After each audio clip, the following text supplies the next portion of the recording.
Screen দেখতে পাচ্ছ? জি sir.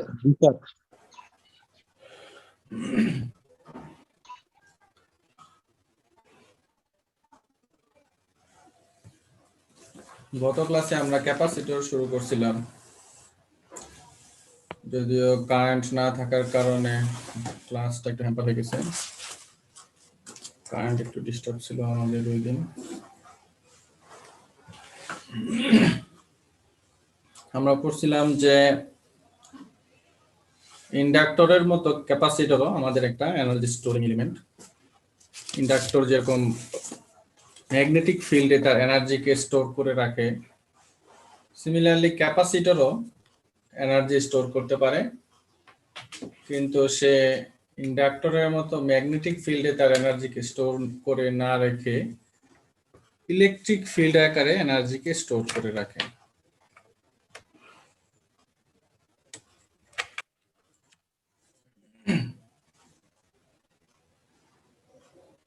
Capacitor দেখতে এরকম, ক্যাপাসিটর সিম্বল এরকম। এটা একটা ব্যাটারির মতোই, কিন্তু ব্যাটারি আর এটার সিম্বল যদি এক হয়ে যাবে, যার কারণে একটা এইটা একটু বাঁকা করে দেওয়া হয় যাতে এটা ক্যাপাসিটর বোঝা যায়, আর ব্যাটারিটা এরকম থাকে, এটা প্লাস এটা মাইনাস, ঠিক আছে, যেন এটা বাঁকা থাকে। তো যত বেশি আমার ভোল্টেজ হবে, ভোল্টেজ আমি অ্যাপ্লাই করব, তত বেশি ইলেকট্রন কি করবে, এই ক্যাপাসিটরের যে দুটো প্লেট আছে এই প্লেটে এসে ইলেকট্রন এখানে এসে প্রোটন জমা হবে, ঠিক আছে। এটা আমার অ্যাপ্লাইড ভোল্টেজের উপর এটা নির্ভর করবে। যত আমি অ্যাপ্লাইড ভোল্টেজকে বেশি দিব, তত বেশি আমার এখানে চার্জ এসে জমা হবে এবং সে এটাকে ইলেকট্রিক ফিল্ড আকারে স্টোর করে রাখবে। যদি আমি এটাকে আবার ব্যাটারিটা ডিসকানেক্ট হয়ে যায় কোনো কারণে, তখন আবার আর এই সুইচটা যদি আমি অন করে দেই, তখন আবার এই যে চার্জ, যেটা ভোল্টেজটা জমা হলো, চার্জ জমা হলো, ভোল্টেজটা আস্তে আস্তে আবার এই রেজিস্ট্যান্সের মধ্যে দিয়ে ফ্লো হতে থাকে, ঠিক আছে। অর্থাৎ যে পরিমাণ চার্জ এনার্জি স্টোর করে সে রাখছে, এটা আবার রেজিস্ট্যান্সের মধ্যে দিয়ে সে ডিসিপেট করবে, পাস করবে। যদি একই সাথে দুইটা অন থাকে, তাহলে একই সাথে এখানে কারেন্ট, একই সাথে এখানে চার্জও হবে এবং এদিকে লোডের মধ্যেও কারেন্টও যাবে, ঠিক আছে। আর চার্জিং, এটা যদি ডিসকানেক্ট থাকে, এটা যদি কানেক্টেড থাকে, তাহলে যেই কারেন্টটা চার্জ হতে লাগবে এটাকে চার্জিং কারেন্ট বলা হয়। আর এটা যদি ওপেন করে দেই, এটা কানেক্ট করে দেই, তাহলে এই কারেন্টটাকে ডিসচার্জিং কারেন্ট বলা হয়।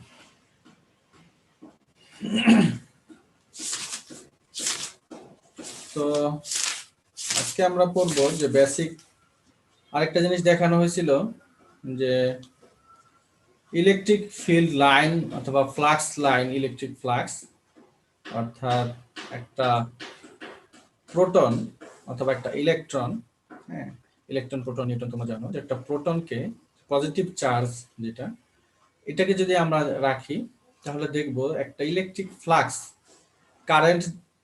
কারেন্ট যদি ফ্লো হয় কোনো কন্ডাক্টরের মধ্যে দিয়ে, তাহলে তার চারপাশে মনে একটা ম্যাগনেটিক ফ্লাক্স ক্রিয়েট হয়। সিমিলারলি একটা প্রোটনকে যদি রাখো অথবা একটা চার্জকে, পজিটিভ চার্জকে তুমি যদি রাখো, তাহলে তার চারপাশে আমি দেখব যে একটা ইলেকট্রিক ফ্লাক্স লাইন ক্রিয়েট হচ্ছে, ঠিক আছে। এবং প্রত্যেকটা পয়েন্ট থেকেই ইলেকট্রিক ফ্লাক্স লাইনটা ক্রিয়েট হচ্ছে। আরো ক্লিয়ারলি দেখলে দেখবো যে এইটা এর সাথে যেটা যে স্কেল ভাবে, এইটার সাথে এটা 90 ডিগ্রিতে আছে। তো সিমিলারলি প্রত্যেকটাই, যদি আমি একটা তল কল্পনা করি, এটার সাথে কি থাকবে, 90 ডিগ্রি প্লেনে থাকবে। তো যাই হোক, প্রত্যেকটা পয়েন্ট থেকে ফিল্ড ফ্লাক্স লাইন আছে, এখানে কয়েকটা দেখানো হয়েছে। আর চারদিকে ফ্লাক্সটা ছড়িয়ে যাবে, ডাইভার্স করবে। আর যদি নেগেটিভ চার্জ হয়, তাহলে ফ্লাক্সের ডিরেকশন আউটওয়ার্ড ডিরেকশন না হয়, এটা হচ্ছে আউটওয়ার্ড, বাইরের দিকে যাচ্ছে, এটা হচ্ছে ইনওয়ার্ড ডিরেকশন, ভিতরের দিকে ফ্লাক্সটা আসতেছে, ইনওয়ার্ড ডিরেকশন।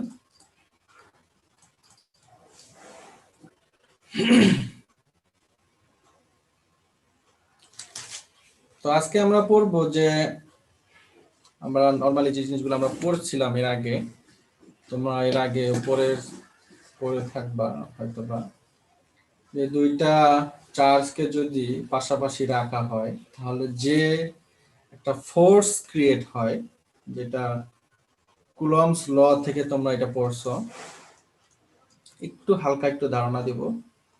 কুলম্বস ল এটা এসএসসি থেকেই পড়তেছো, তাও একটু এখানে বলতে হবে। যদি একটা চার্জকে আমি রাখি, এটা যদি কিউ চার্জ হয়, আর আরেকটা চার্জকে যদি আমি রাখি এখানে, এটা যদি 1 কুলম্ব চার্জ হয়, তাহলে এই চার্জের জন্য এই চার্জটা, যেহেতু এটা বড় চার্জ, দুটো যদি পজিটিভ চার্জ ধরে নাও, তাহলে একটা রিপালসিভ ফোর্স কাজ করবে। দুইটা বলতে যে এই চার্জটাকে একটা ফোর্সে দূরে সরাতে চাবে। তো যে ফোর্সটা কাজ করবে, এই ফোর্সটা যদি এফ হয়, আর এদের মধ্যে যে ডিস্টেন্স, এই ডিস্টেন্সটা যদি আর হয়, তাহলে আমরা কুলম্বস ল অনুযায়ী জানি এফ ইকুয়াল টু, আমরা সরাসরি লিখে দিলাম K Q one Q two, যদি এইটার নাম হয় Q two equal to 1 coulomb divided by হবে আর স্কোয়ার। ঠিক আছে? আচ্ছা, এখন যদি এই কিউ টুর মান 1 কুলম্ব তুমি ধরে দাও, বসিয়ে দাও, তাহলে এটা আমি এরকম পাবো Q one divided by R square. এটা একটা ইকুয়েশন আমরা পাবো। অর্থাৎ আমরা দেখতেছি যে দুইটা চার্জকে যদি পাশাপাশি রাখা হয় তাহলে একটা ডিসটেন্স মেনটেন করে, তাহলে যে রিপালসিভ ফোর্স তৈরি হচ্ছে, অথবা যদি পজিটিভ নেগেটিভ চার্জকে যদি পাশাপাশি রাখতাম তাহলে যে অ্যাট্রাকটিভ ফোর্স তৈরি হবে, ওই ফোর্সের ম্যাগনিটিউড নির্ভর করে দুইটা চার্জের যে পরিমাণ, কি পরিমাণ চার্জ আছে, যে স্ট্রেংথ অর্থাৎ চার্জের সাইজ, হ্যাঁ, এটার উপর নির্ভর করে। বড় ছোট চার্জ আছে। আর ডিস্টেন্সের উপর নির্ভর করে। ডিস্টেন্স যত বেশি তত ফোর্সটা কম, স্বাভাবিক। এটাকে যদি আরো দূরে নিয়ে যাওয়া হয় তাহলে ফোর্সটা কম কাজ করবে, আর যত কাছাকাছি নিয়ে যাওয়া হবে তত ফোর্সটা বেশি কাজ করবে। ঠিক আছে? এটা হচ্ছে কুলম্বস ল। এখানে কে এর মান হচ্ছে 9 × 10⁹ newton metre square per coulomb square. এগুলো তোমরা দেখে নিবা। আচ্ছা, এরপরে আসো যে এই কুলম্বস ল থেকে আমরা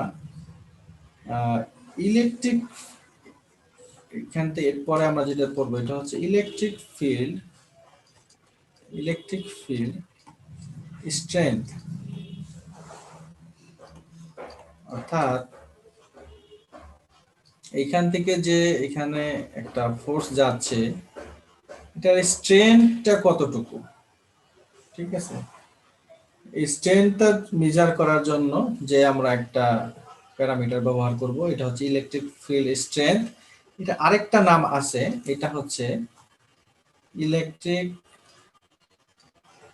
ফিল্ড ইন্টেন্সিটি, তীব্রতা। দুইটাই আছে। তোমাদের বইয়ে স্ট্রেংথ নামে পরিচিত, বয়েল স্টেটের বই থেকে পড়াচ্ছি আমরা। তো স্ট্রেংথ নামে এখানে বলা আছে, তো ইন্টেন্সিটিও বলা যায়। এটা মনে রাখবা যে ইলেকট্রিক ফিল্ড স্ট্রেংথ যে কথা, ইলেকট্রিক ফিল্ড ইন্টেন্সিটিও একই কথা। আচ্ছা, তাহলে এটা কি ইলেকট্রিক ফিল্ড ইন্টেন্সিটিটা কি? এটাকে সিম্বলটা দেখি। সিম্বলটা হচ্ছে এরকম। নরমালি এটাকে ই, এটা হচ্ছে ই, ইলেকট্রিক ফিল্ড ই। তো এটাকে একটু রোমান ভাষায় একটু ঘুরিয়ে লেখা হয় আর কি, আর কিছু না, এরকম। এটা হচ্ছে ইলেকট্রিক ফিল্ড ইন্টেন্সিটি, এইভাবে প্রকাশ করা হয়। ইলেকট্রিক ফিল্ড ইন্টেন্সিটি হচ্ছে যে একক চার্জের উপর কি পরিমাণ ফোর্স অ্যাপ্লাই হচ্ছে। এটা যদি 1 কুলম্ব চার্জ হয়, তাহলে এর উপর কি পরিমাণ ফোর্স পড়ছে, হ্যাঁ, অর্থাৎ কি স্ট্রেংথে আমার এই ফোর্সটা আসতেছে, ওইটা মেজার করার নাম হচ্ছে ইলেকট্রিক ফিল্ড ইন্টেন্সিটি। তাহলে ইকুয়েশনটা এরকম হবে যে F ডিভাইডেড বাই কিউ, এটা হচ্ছে জেনারেলাইজড ইকুয়েশন। একক চার্জের উপরে কি পরিমাণ ফোর্স কাজ করতেছে, ফোর্সটা অ্যাট্রাকটিভ হতে পারে, রিপালসিভ হতে পারে। ঠিক আছে, আচ্ছা, এটা হচ্ছে আমার ইলেকট্রিক ফিল্ড ইন্টেন্সিটি। সংক্ষেপে যদি বলি F by Q equal to F by Q, এটা কিভাবে লিখতে পারো, এফ বাই কিউ একই জিনিস, ঠিক আছে, equal to F by Q. E আর এই ই একই জিনিস, জাস্ট নোটেশন তুমি কিভাবে দিবা সিম্বলটা এটা তোমার ব্যাপার। দুইটাই দেওয়া যায়, দুই রকমের বইয়ে দুই রকম আছে। তো বয়েল স্টেটের বইয়ে এই সিম্বলটা দেওয়া আছে। তো যাই হোক, এটা হচ্ছে আমাদের ইলেকট্রিক ফিল্ড ইন্টেন্সিটি।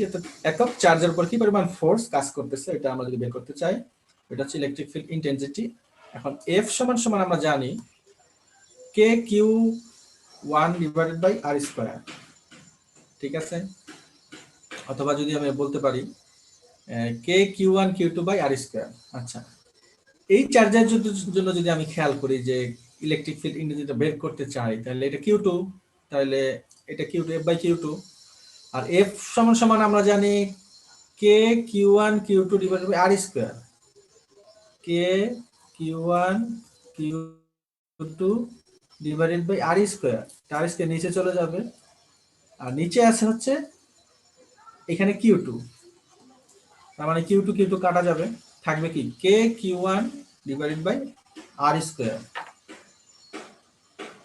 অর্থাৎ ইলেকট্রিক ফিল্ড ইন্টেন্সিটি যেটাই বলো, এটা হচ্ছে K Q 1 divided by r square, ঠিক আছে। আর যদি জেনারেলাইজড ভাবে বলো, এটা K Q by r square, একই কথা। জেনারেলাইজড ভাবে যদি বলো K Q 1 by r square, এটা হচ্ছে ইলেকট্রিক ফিল্ড ইন্টেন্সিটি, স্ট্রেংথ।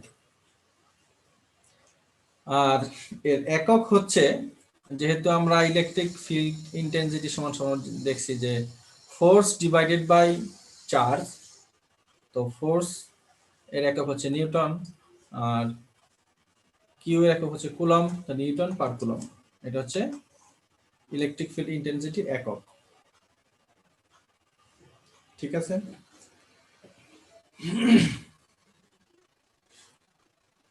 আচ্ছা, আরেকটা যেটা জিনিস, এটা আমি একটু সামারাইজ করি, এটা হচ্ছে ইলেকট্রিক ফিল্ড লাইনটা, এটা আউটওয়ার্ড ডিরেকশনে যাচ্ছে। তবে মনে রাখতে হবে একই চার্জের ক্ষেত্রে যে ফ্লাক্স লাইনগুলা যাবে বাইরের দিকে আউটওয়ার্ড হবে, এটা কিন্তু একটা আরেকটাকে কি করবে না, ইন্টারসেক্ট করবে না। যেমন এরকম মনে করতে পারবা না, এরকম মনে করতে পারবা না যে একটা ইন্টারসেক্ট করছে। আমি প্রথমে বলছি এইখান থেকে এই তলের উপরে 90 ডিগ্রিতে ফিল্ডটা যাবে। তো তুমি যদি প্রত্যেকটা তলের উপরে এরকম 90 ডিগ্রিতে আঁকো, তাহলে দেখবা প্রত্যেকটা পয়েন্ট থেকে এটা এমন ভাবে যাবে যে কোনো না কোনোটাকে ইন্টারসেক্ট করবে না, ঠিক আছে, এটা মাথায় রাখতে হবে। এরপরে আসো যে ইলেকট্রিক চার্জ গুলা যদি আমি রাখি, তাহলে ডিস্ট্রিবিউশনটা কিরকম হবে। ইলেকট্রিক ফ্লাক্স অথবা ফিল্ড একই কথা, ডিস্ট্রিবিউশন সংক্ষেপে তোমরা বিস্তারিত লিখে নাও। ইলেকট্রিক ফ্লাক্স ডিস্ট্রিবিউশন, যদি পজিটিভ চার্জকে আমরা এইভাবে রাখি, তাহলে দেখব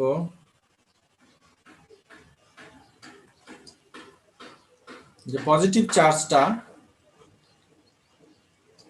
আর এখানে এখানে একটা নেগেটিভ চার্জ যদি রাখি, এখানে একটা নেগেটিভ চার্জ যদি রাখি,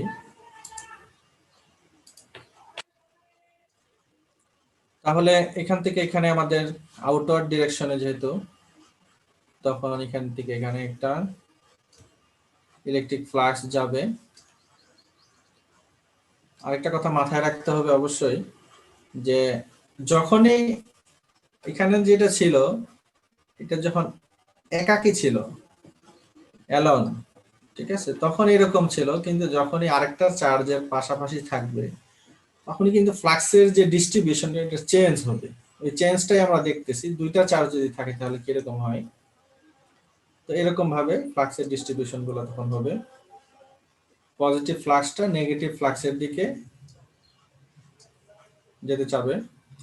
সিমিলারলি এরকম নেগেটিভ ফ্লাক্স ইনওয়ার্ড ডিরেকশনে ফ্লাক্সের ডিরেকশনগুলো থাকবে। এটা হচ্ছে অপোজিট চার্জ যদি হয়, অপোজিট চার্জেস। আর যদি দুইটা চার্জ একই পোলারিটি হয়, দুইটাই পজিটিভ, তখন চার ফিল্ড কিন্তু একটা একটাকে ইন্টারসেক্ট করবে না। তখন কি হবে, তখন দুইটাই যেহেতু আউটওয়ার্ড ডিরেকশনে, তখন দেখো এরকম হবে।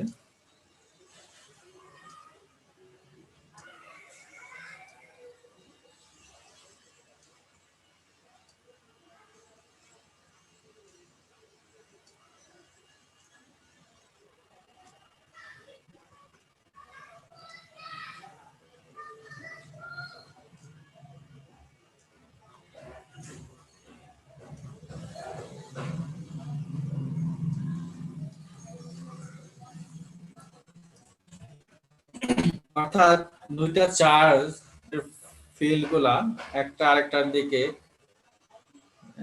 পাশাপাশি যেহেতু আছে, একটা রিপালসিভ ফোর্সের কারণে দেখা যাবে যে দুইটা ফিল্ডের লাইনগুলা পারপেন্ডিকুলার হয়ে গেছে। যদি এটাকে একটা অ্যাক্সিস কল্পনা করি, এটার সাথে কল্পনা করি, তাহলে দেখবো একটা পারপেন্ডিকুলার ডিরেকশনে চলে গেছে, যেখানে কাছাকাছি থাকবে। আর যদি অপোজিট চার্জ হয় তাহলে আমরা দেখতে পাচ্ছি যে খুব সহজে পজিটিভ থেকে ফিল্ড লাইনগুলা নেগেটিভ দিকে আসতে চাচ্ছে, এখানে প্যারালালি আসতে চাচ্ছে, আর এখানে পারপেন্ডিকুলার দূরে সরে যাওয়ার জন্য চেষ্টা করতেছে। এটা হচ্ছে লাইক চার্জ বলতে পারো, চার্জেস, অথবা same charges, same polarity charges, যেটাই বলো, লাইক চার্জ অথবা সেম পোলারিটি চার্জ, অথবা এটাকে আনলাইক বলতে পারো, অথবা অপোজিট চার্জ বলতে পারো, যেটাই বলো। এটা হচ্ছে ইলেকট্রিক ফিল্ডের ডিস্ট্রিবিউশন। এগুলো তোমরা জানো, পড়া হয়েছে, এর আগেই পড়ছো, বইয়ে আছে, তাই আবার দেখাচ্ছি। আমরা ক্যাপাসিটেন্স চ্যাপ্টার করতেছি, আমার বই হচ্ছে 11th এডিশন, 10 চ্যাপ্টার 11th এডিশনের। তোমাদের বই হয়তো বা 2 চ্যাপ্টার কম বেশি হবে, একই কিন্তু জিনিস সব একই। তো এখন আমরা দেখবো যে ক্যাপাসিটেন্সটা কি। ক্যাপাসিটেন্স নরমালি আমরা যেটা দেখি যে একটা ব্যাটারিকে যদি রাখি একটা রেজিস্ট্যান্সের মধ্যে দিয়ে, এটা একটা সুইচ ওপেন আছে, এই যে আমাদের ক্যাপাসিটর, এটাকে যদি সুন্দর করে আঁকি তাহলে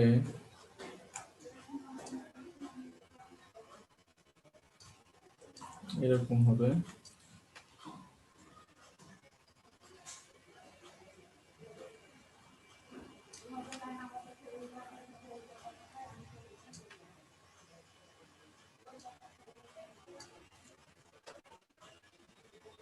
দুইটা প্লেট,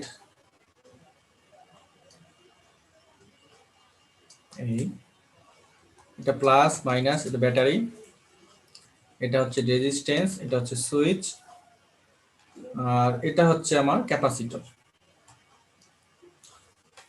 আচ্ছা, ক্যাপাসিটর হচ্ছে যে আমাদের যে ম্যাটেরিয়ালটা থাকবে দুইটা প্লেটের মাঝখানে আমরা এয়ার দিয়ে অথবা ইনসুলেটিং ম্যাটেরিয়াল দিয়ে যে ডিভাইসটা আমরা তৈরি করব, এটাকে আমরা ওভারঅল এটাকে ক্যাপাসিটর বলবো। আর ক্যাপাসিটরের যে প্রপার্টি, কি পরিমাণ ক্যাপাসিটি তার আছে চার্জকে ধরে রাখা, স্টোর করা, ওই প্রপার্টিটাকে বলবো আমরা ক্যাপাসিটেন্স। ঠিক আছে, এটাকে ক্যাপাসিটেন্স বলবো না, এটার নাম হচ্ছে ক্যাপাসিটর।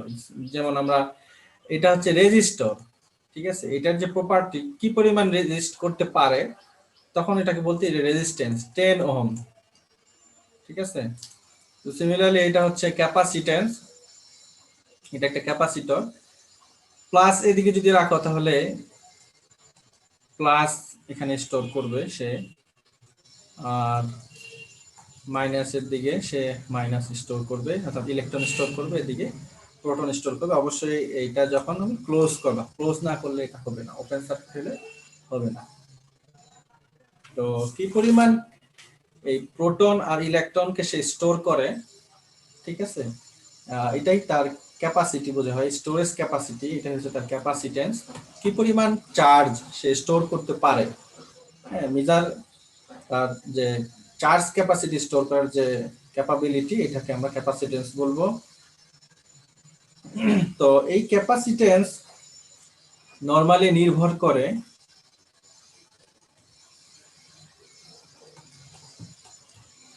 এই কোশ্চেন দিয়ে বুঝতে পারবো যে যে পরিমাণ ভোল্টেজ আমি অ্যাপ্লাই করব এখানে, ওই পরিমাণ ক্যাপাসিটেন্স এখানে ইলেকট্রন প্রোটন এখানে স্টোর করবে। এটা অ্যাপ্লাইড ভোল্টেজের উপর নির্ভরশীল।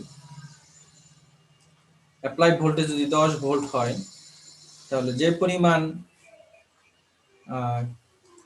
চার্জ সে স্টোর করবে এখানে নিয়ে আসবে। অ্যাপ্লাইড ভোল্টেজ যদি 20 হয়, তাহলে এর চেয়েও বেশি পরিমাণে চার্জ সে এখানে স্টোর করবে, ঠিক আছে।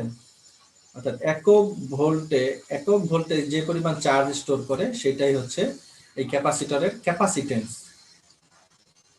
একক ভোল্টে একক বিভব পার্থক্য, অর্থাৎ এক ভোল্টেজ অ্যাপ্লাইয়ে যে পরিমাণ চার্জ স্টোর করে, ওটাই হচ্ছে তার ক্যাপাসিটেন্স, ঠিক আছে। ক্যাপাবিলিটি, চার্জ স্টোর করার ক্যাপাবিলিটি।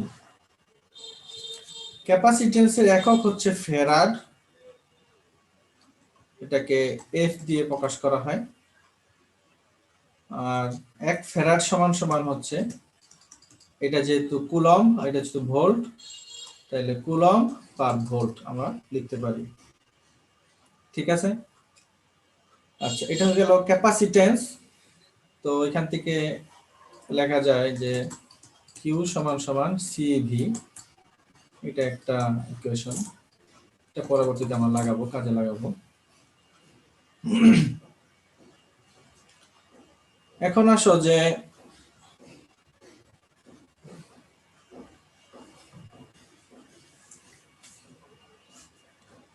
এখন আমরা দেখব যে এটার ক্রস সেকশনাল ভিউ, যে ক্যাপাসিটরের যে ইলেকট্রিক ফিল্ড লাইনগুলা কিভাবে যায়, এটা একটু আমরা দেখব, ঠিক আছে। ইলেকট্রিক ফিল্ড ডিস্ট্রিবিউশন, একটু আগে আমরা যেটা দেখছি, এই যে ইলেকট্রিক ফিল্ড ডিস্ট্রিবিউশন, দুটো চার্জের মধ্যে অপোজিট চার্জ, সেম চার্জ। এখন আমরা দেখব ইলেকট্রিক যে ফিল্ডের ডিস্ট্রিবিউশন,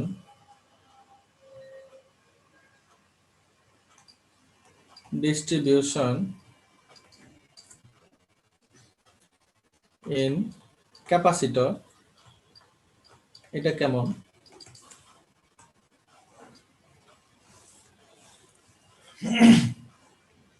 যদি আমরা একটা ভোল্টেজ অ্যাপ্লাই করি একটা ক্যাপাসিটরে, এটা হচ্ছে একটা প্লেট ক্যাপাসিটরের,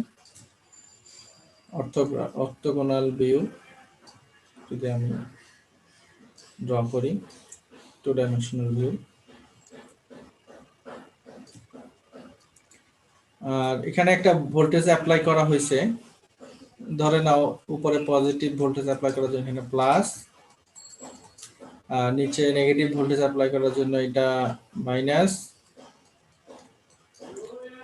আর মাঝখানে এয়ার আছে, এয়ার। আচ্ছা, ধরে নিলাম এখানে ব্যাটারি দিয়ে দিলাম বোঝার সুবিধার জন্য, ব্যাটারি দেওয়ার কারণে এরকম হয়েছে। তো তখন এটা যেহেতু প্লাস প্রোটন, এটা মাইনাস ইলেকট্রন, তো নরমালি আমরা জানি যে এই যে দেখো প্লাস থেকে মাইনাসের দিকে, ঠিক আছে, তোমার প্যারালালি একটা, অর্থাৎ এই প্লাস থেকে এই মাইনাসের দিকে সর্বনিম্ন ডিস্টেন্সে যে ফিল্ডটা তোমার যাবে এটার স্ট্রেনটাই সবচেয়ে বেশি হবে, আর যতই বাইরের দিক দিয়ে যেতে চাও ততই স্ট্রেনটা কমতে থাকবে। তো আমরা এই যে স্ট্রেনটা, যে ফ্লাক্স লাইনটা যেটা সবচেয়ে স্ট্রেনলি, ওইটা আমরা যদি ড্র করব, একটা প্রোটন থেকে একটা মাইনাসের দিকে এরকম একটা ফ্লাক্স, সিমিলারলি প্রত্যেকটা থেকে প্রত্যেকটার দিকে একটা করে ফ্লাক্স থাকবে। এটাকে আমরা বলবো ইলেকট্রিক ফিল্ড অথবা ফ্লাক্স, একই জিনিস মনে রাখবা, একই জিনিস, ফিল্ড অথবা ফ্লাক্স।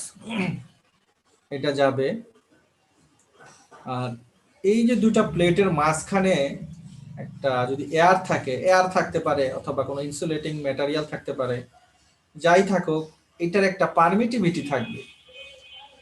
পারমিটিভিটি অর্থাৎ কি? পারমিটিভিটি হচ্ছে কি বলতে পারবা কেউ? বিধানযোগ্যতা।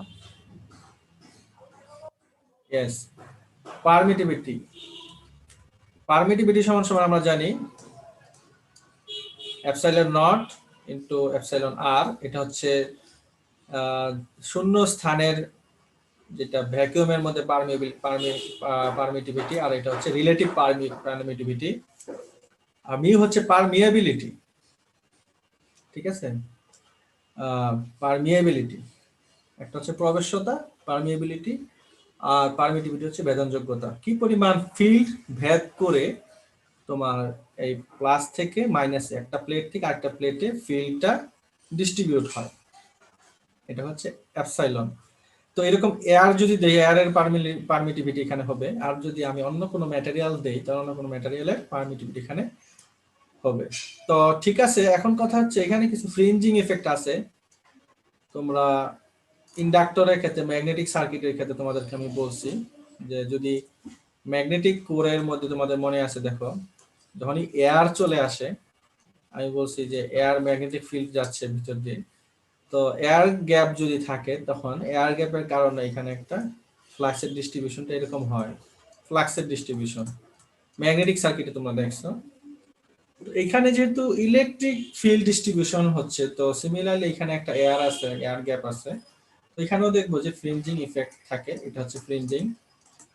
ফ্রিঞ্জিং মানে হচ্ছে কিছু পরিমাণ ফ্লাক্স সে বাইরে দিয়ে তোমার কার্ভ আকারে যে আবার পজিটিভ প্লেট থেকে নেগেটিভ প্লেটের দিকে যেতে চায় যে ইলেকট্রিক ফিল্ডটা।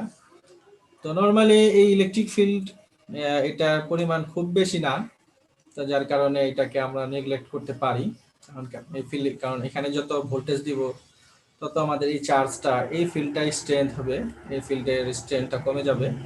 তো এটা যখন ওভারঅল চিন্তা করবো তখন এটাকে আমরা নেগলেক্ট করতে পারি, ফ্রিঞ্জিং এফেক্টটা নেগলেক্ট করতে পারি।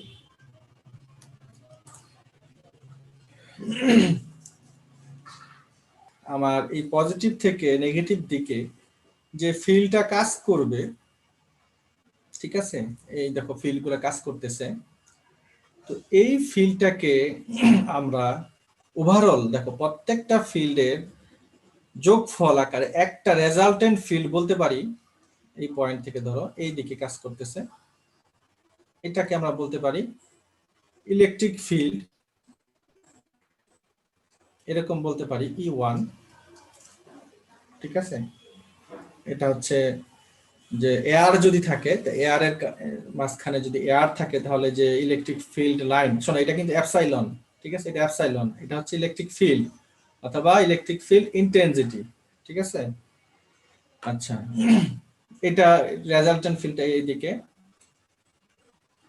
আর যদি এরকম হয়, যদি কোনো আমরা এয়ার না দিয়ে, কি করি, একটা ইনসুলেটিং ম্যাটেরিয়াল দেই তার মাঝখানে,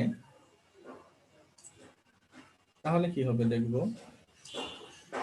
এটা এখানে প্লাস, এটা মাইনাস, এটা প্লাস, এটা প্লেট, তো মাঝখানে আমি একটা ইনসুলেটিং ম্যাটেরিয়াল দিছি। তো ইনসুলেটিং ম্যাটেরিয়াল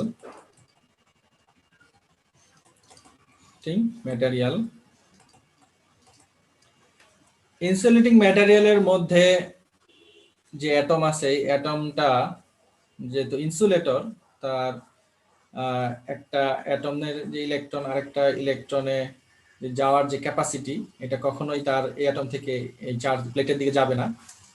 তবে কি করবে, এই ইনসুলেটিং ম্যাটেরিয়ালের ইলেকট্রন আর প্রোটন, এই প্লেটের যে প্রোটন ইলেকট্রন আছে এই ইলেকট্রনের কাছাকাছি চলে আসবে। যখন এখানে ব্যাটারি অ্যাপ্লাই করব, সাপ্লাই দেব ডিসি সাপ্লাই, তখন আমরা দেখব যে এইখানের যে তোমার ইলেকট্রন প্রোটন গুলা এরকমের একটা অবস্থা তৈরি করবে। এটা হচ্ছে যে তার ভিতরের যে মাইনাস ইলেকট্রনটা এই প্লাসের দিকে থাকবে, আর অপোজিটে এই প্লাসটা থাকবে, ঠিক আছে। আবার এইখানে যদি একটা অ্যাটম কল্পনা করো, এখানে এটা আসলে অ্যাটম না, এটা হচ্ছে ডাইপোল বলতে পারি, আমরা এটাকে ডাইপোল বলবো। অর্থাৎ যখন দেখবো যে আমরা একটা প্লেটের মাঝামাঝি আমরা ইনসুলেটিং ম্যাটেরিয়ালকে নিয়ে আসছি, তখন একটা ইলেকট্রন আর প্রোটন এটা তো একই সাথে আছে, তো এটার ডিরেকশনটা প্লাসের দিকে চলে যাবে, এটা প্লাসের দিকে মাইনাসেরটা থাকবে, আর অপোজিট দিকে প্লাস থাকবে। সিমিলারলি এখানে যদি মাইনাস থাকে, তো এখানের মধ্যে দেখবো যে প্লাসেরটা এইদিকে আছে, মাইনাসেরটা এইদিকে আছে।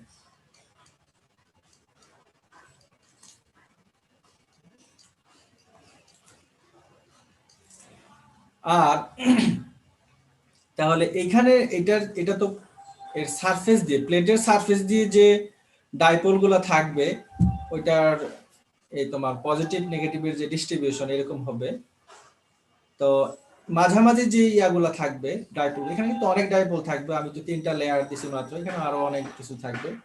এখানের যে লেয়ারটা থাকবে এটা হচ্ছে দেখবে এখানে প্লাস আছে, তখন মাইনাসটা এই প্লাসে থাকবে, এখানে মাইনাস আছে এখানে প্লাসটা থাকবে। তার পাশাপাশি যে তোমার চার্জ আছে, এই প্রোটন বা ইলেকট্রনের পোলারিটি আছে, ওই অপোজিট জিনিসটা থাকবে, তাহলে এখানে মাইনাস প্লাস মাইনাস প্লাস। আর এখন আচ্ছা, এটা হওয়ার পরে খেয়াল করে দেখো, এই যে পজিটিভ আর এই যে নেগেটিভ, একটু এরিয়া যদি খেয়াল করো, এই যে একটা ডাইপোলের পজিটিভ প্রান্ত আর যে নেগেটিভ প্রান্ত, কি হবে, এরা একজন আরেকজনকে কি করতে চাবে, নিউট্রালাইজ করে দিবে, ঠিক আছে, একজন আরেকজনকে নিউট্রালাইজ করে দিবে। সিমিলারলি প্রত্যেকটা জায়গায় এরকম হবে, এখানে পজিটিভ নেগেটিভ নিউট্রালাইজ করে দিবে, নেগেটিভ নিউট্রালাইজ করে দিবে, পজিটিভ নেগেটিভ নিউট্রালাইজ করে দিবে। আবার এখানেও যে পজিটিভ নেগেটিভ আছে নিউট্রালাইজ করে দিবে, পজিটিভ নেগেটিভ নিউট্রালাইজ করে দিবে, নিউট্রালাইজ করে দিবে, এই পজিটিভ নেগেটিভ নিউট্রালাইজ করে দিবে। তো নিউট্রালাইজ করার পরে আমরা যেটা দেখব, এটার এরকম একটা ফর্ম তৈরি হয়ে যাবে।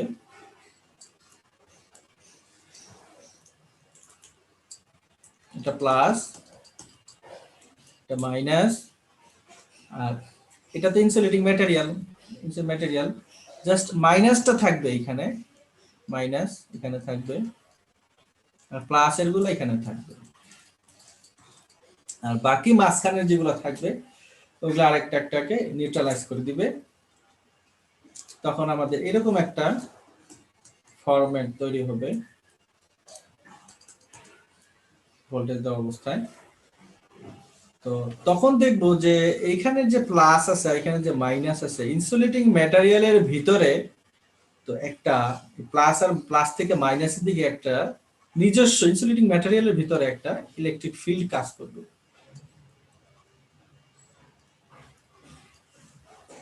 ঠিক আছে। দেখো প্লাস থেকে মাইনাসের দিকে এয়ার গ্যাপ আছে, তাই প্লাস থেকে মাইনাসে একটা ইলেকট্রিক ফিল্ড কাজ করতেছে। এই ইলেকট্রিক ফিল্ডটাকে আমরা এভাবে বলতে পারি ইলেকট্রিক ফিল্ড E1, টোটালটাকে সবগুলোকে মিলিয়ে একটা রেজাল্টেন্ট E1। আবার যখন দেখলাম ম্যাটেরিয়াল ইনসুলেটিং ম্যাটেরিয়াল দেওয়া হয়েছে, তখন ডাইপোল তৈরি হয়েছে, প্লাস মাইনাস ভ্যানিশ হয়ে যে প্লাস মাইনাস ভিতরে ছিল ওইখান থেকে এখানে আরেকটা ইলেকট্রিক ফিল্ড তৈরি হচ্ছে। এই সবগুলা ফিল্ডের যে রেজাল্টিং যে ইলেকট্রিক ফিল্ড, এটা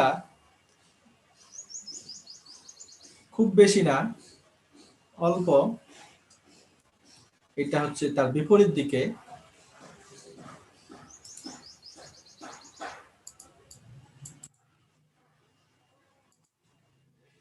এটাকে আমরা বলবো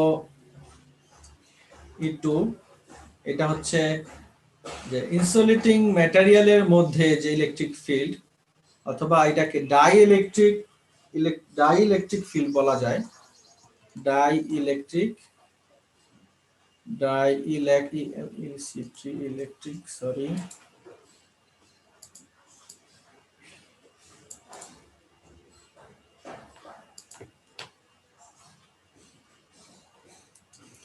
এটাকে ডাইইলেকট্রিক ফিল্ড বলতে পারি। তো এইটার স্ট্রেংথ অবশ্যই অনেক বেশি, কারণ এখানে আমরা সরাসরি ভোল্টেজ অ্যাপ্লাই করতেছি, আর এখানে তো কোনো ভোল্টেজ অ্যাপ্লাই করতেছি না। এর ভোল্টেজ অ্যাপ্লাই করার জন্য ভিতরে এরকম কোনো একটা মেকানিজম সৃষ্টি হয়েছে, এটা কম। তো রেজাল্টেন্ট যেটা দেখবো আমরা, রেজাল্টেন্ট এই ইলেকট্রিক ফিল্ডটা থাকবে, আর এটা কিছু কিছু পরিমাণ ইলেকট্রিক ফিল্ডকে কমিয়ে দিবে। এটা হচ্ছে resultant field, resultant electric field.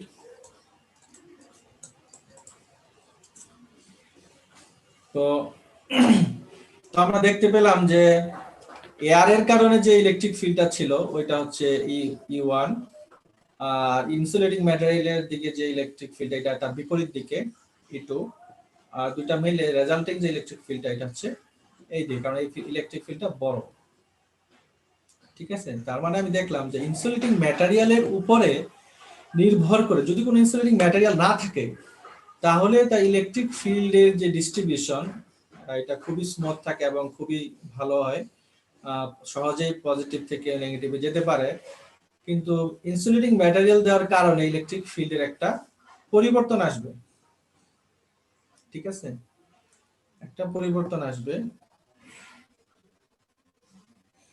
এখন যেটা আমরা দেখব,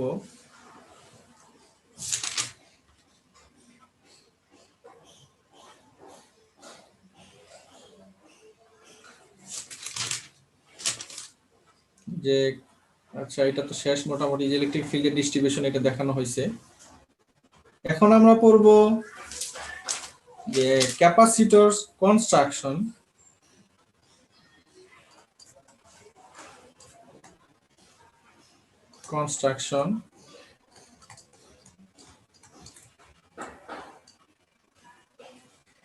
ক্যাপাসিটরের কনস্ট্রাকশনে আমরা দেখব যে ক্যাপাসিটর ইকুয়েশনটা বললে সহজে বুঝতে পারবা, যে epsilon naught A divided by D. ঠিক আছে, এটা হচ্ছে ক্যাপাসিটরের যে ইকুয়েশন, ক্যাপাসিট্যান্স যেটার উপর নির্ভর করে।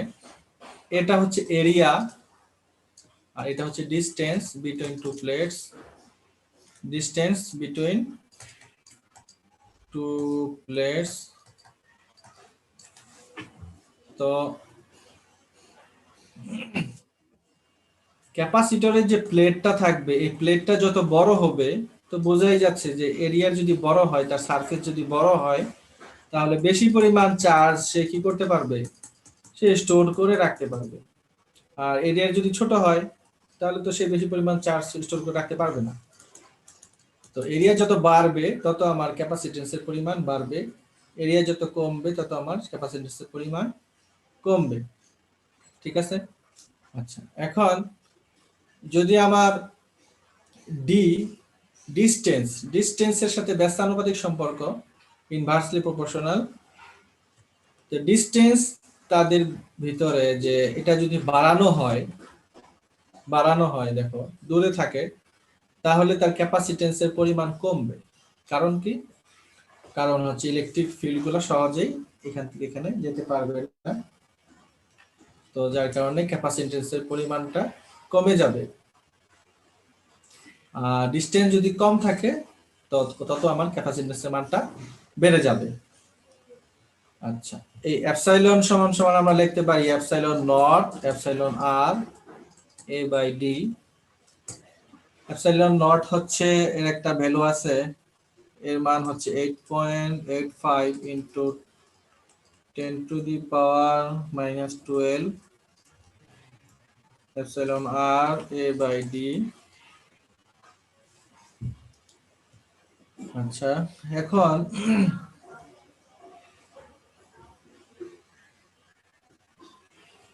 একটা ম্যাথমেটিক্যাল রিলেশনশিপ আমরা দ্বারা করাবো ক্যাপাসিটেন্স দিয়ে। যদি C equal to epsilon A by D হয় একটা ক্যাপাসিটেন্স, আর একটা এটা হচ্ছে এর মধ্যে যে ইয়া আছে যে কি বলি ম্যাটেরিয়ালের যে পারমিটিভিটি এটা এপসাইলন যদি হয়, আর যদি আরেকটার যে পারমিটিভিটি এটা যদি এয়ারের হয়, পারমিটিভিটি এয়ারের হয়, তাহলে দুটোকে যদি আমরা ভাগ করি তাহলে দেখবো এই জিনিসটা এরকম যে একই এরিয়া এবং সমান ডিস্টেন্স দুইটারই, ঠিক আছে। এটা হচ্ছে এর মাঝ দুইটা প্লেটের মাঝামাঝি একই এরিয়া একই ডিস্টেন্স, কিন্তু এর মাঝে এয়ার আছে অথবা ভ্যাকুয়াম। ভ্যাকুয়াম আর এয়ারের যে পারমিটিভিটি প্রায় সেম, এই জন্য এয়ার আর ভ্যাকুয়াম বলতে একই জিনিস বোঝানো যায়, ধরা হয়। তো এটা হচ্ছে ভ্যাকুয়ামের ক্যাপাসিটেন্স যদি হয়, আর এর মাঝে যদি একটা কোনো ইনসুলেটিং ম্যাটেরিয়ালের যদি ক্যাপাসিটি থাকে, ইনসুলেটিং ম্যাটেরিয়াল থাকে, তাহলে যে ক্যাপাসিটেন্সটা হয় যদি ভাগ করি এই জিনিসগুলো কাটা যাবে, এপসাইলন বাই এপসাইলন নট থাকবে। আর এটা সমান সমান আমরা বলতে পারি এপসাইলন আর, আর তখন আমরা সি সমান সমান বলতে পারি epsilon R into C naught. অর্থাৎ শূন্য স্থানের ক্যাপাসিটেন্স এর সাথে যদি আমরা রিলেটিভ পারমিটিভিটি গুণ করি তাহলে আমরা ওই স্থানের ক্যাপাসিটেন্সটা বের করতে পারি, ঠিক আছে। অর্থাৎ শূন্য স্থানের ক্যাপাসিটেন্সের গুণিতক এপসাইলন নট এপসাইলন রিলেটিভ পারমিটিভিটির সাথে গুণিতক অবস্থায় থাকে, আমরা যদি ক্যাপাসিটেন্সটা বের করতে পারি, অ্যাকচুয়াল ক্যাপাসিটেন্সটা আমরা বের করতে চাই, ঠিক আছে। এটা হচ্ছে C equal to epsilon R into C naught, এটা একটা ইকুয়েশন। এখন একটা আমরা অঙ্ক দেখব।